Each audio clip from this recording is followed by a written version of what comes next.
चंबा जिले के चुराहा क्षेत्र में एक भेड़पालक के साथ हुए हादसे में उसकी जान बाल बाल बच गई।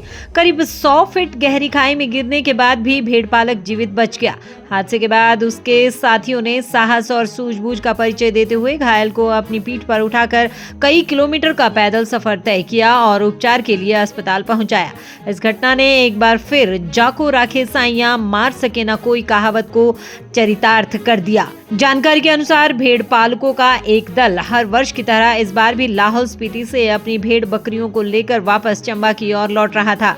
इसी दौरान दल जब चुराहा क्षेत्र के तंगेड़ा नाले के समीप पहुंचा तो अचानक एक भेड़पालक का पैर फिसल गया।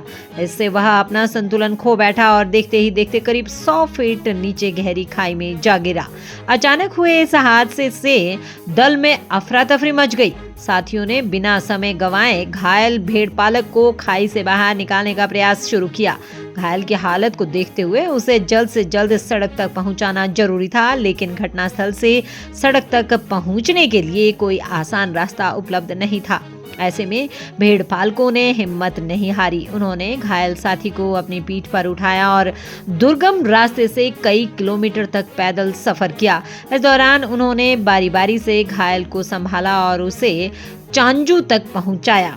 वहां घायल को प्राथमिक उपचार दिया गया। इसके बाद भूमि कंपनी की एम्बुलेंस के माध्यम से घायल भेड़पालक को बेहतर उपचार के लिए मेडिकल कॉलेज एवं अस्पताल चंबा भेजा गया। हादसे में भेड़पालक को गंभीर चोटें आई है, लेकिन समय पर साथियों द्वारा दिखाई गई तत्परता और साहस के चलते उसकी जान बचाने में मदद मिली। स्थानीय लोगों के अनुसार करीब 100 फीट गहरी खाई में गिरने के बाद जीवित बचना किसी चमत्कार से कम नहीं है। वहीं घायल साथी को पीठ पर उठाकर कई किलोमीटर तक ले जाना उसके साथियों की एकजुटता और इंसानियत का उदाहरण है। इस घटना ने साबित कर दिया है कि मुश्किल समय में हिम्मत, सहयोग और सूझबूझ किसी की जिंदगी बचाने में अहम भूमिका निभा सकती है। तंगेड़ पुल, नीचे पुल नहीं है, तंगेड़ पुल। गए कहाँ थे आप? पीछे जा रहे थे भेड्डू के साथ। कहाँ है घर? चंबा साऊ में। सब गांव क्या है? लीडू पंचायत। नाम क्या है इसका? नाम सैनाली। बाप का नाम क्या? फकीर। कैसे गिरा?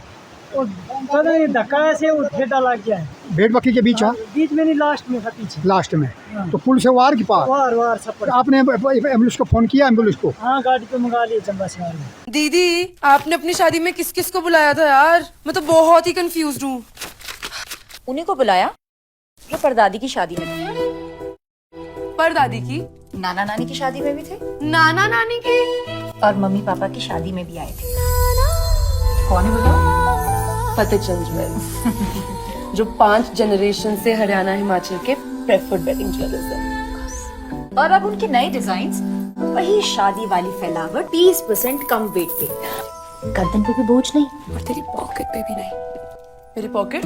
पर इसका बिल तो आप भर रही हो ना दीदी।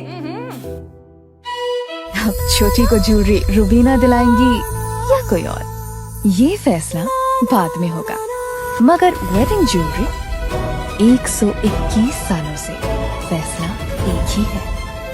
फतेह Chand jewellers, preferred wedding jewellers since 1904।